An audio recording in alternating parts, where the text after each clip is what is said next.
नमस्कार, प्रणाम, जय हो भोजपुरिया समाज। हम आप सबके छोट भाई राइटर पवन पटेल। भैया, आज आप सबके बीच में एगो बहुत ही शानदार और धमाकेदार होली गीत लिख के फिर से आप सबके बीच में आ गए बानी, जौन की बहुत ही ब्रांड गाना बा। सुन के आप सब मजबूर हो जाएगी गाना गावे पर। बहुत मेहनत से और बहुत दिमाग लगा कि गाना लिखाइल बा कि हमारे भाई लोग सुने तो सुनते झूम जाओ और गावे पर मजबूर हो जाओ। हमनी का बात कर ले गाना के बारे में। सबसे पहले जितना भी भैया हमारे चैनल राइटर पवन पटेल ऑफिशियल से जुड़ल बानी, वो सभी भैया के हमारे चैनल में स्वागत बा।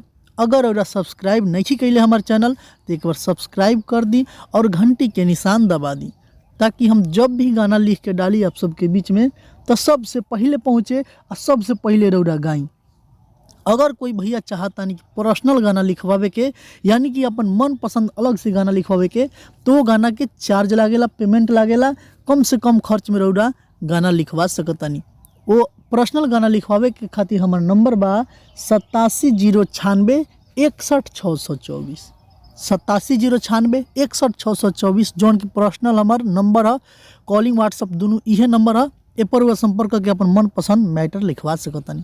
चलिए आई हमने के गाना के बारे में बात कर जाओ। और ये आप सबके अगर अच्छा लागल तो हमार लिखल गाना तो बिल्कुल कमेंट में रौरा दिल खोल के कमेंट करी, लाइक करी, शेयर करी कि भाई रौरा अच्छा गाना लिखी ले। तो चलिए हमने क्या गाना के मुखड़ा चल जाओ। पवन सिंह के गाना एगो आए रहा बहुत अच्छा। उनका जन्मदिन पे गाना गैले रहे कि पाँचे के नाची है, चौकी हूँ माचे ये पाँचे के नाचा है। बहुत ही शानदार गाना, अभी भी बहुत ज़्यादा दिन ट्रेंड कैलक है, अभी सबसे ज़्यादा रील पर बनता। वही गाना पर ही बाटे, वही गाना के धुन पर ही होली गीत बा।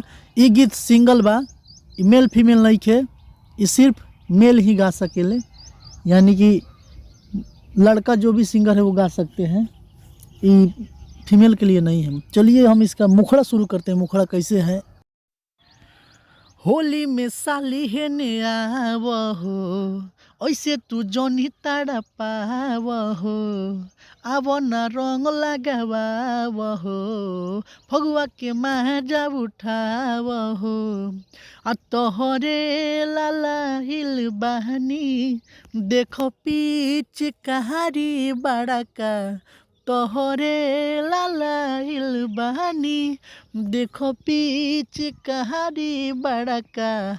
आ होलिया में भाग जनी फारका, डाले दरंग हरिहरका।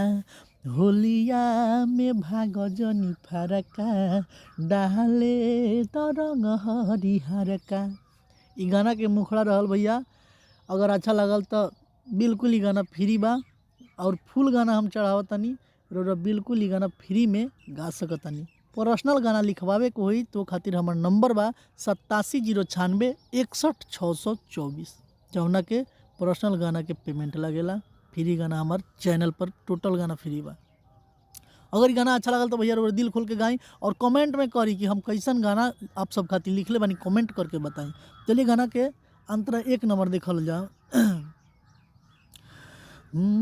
साली में हक होला जी जाके आधा, तब काहे इतना डालो तारू बाधा।